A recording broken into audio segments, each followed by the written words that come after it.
The U.S. House of Representatives has narrowly passed the Save America Act, a controversial elections overhaul bill that critics say could make it harder for some Americans, particularly married women, to register and cast their ballots.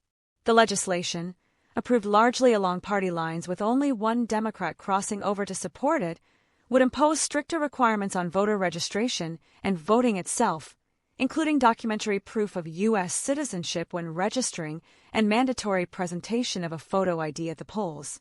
Supporters, mainly Republican members of Congress, argue the bill strengthens election integrity by ensuring that only U.S. citizens participate in federal elections.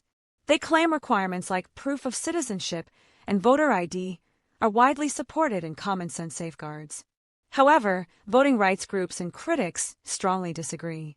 They say the Act's documentation rules could disproportionately burden certain voters, especially women who have legally changed their names after marriage.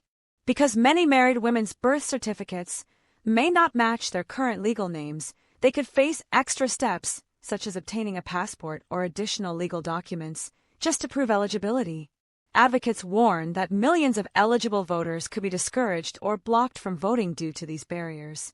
Civil rights organizations argue the bill effectively acts as a modern form of voter suppression, especially for women, rural voters, people of color, and others with limited access to the required documents.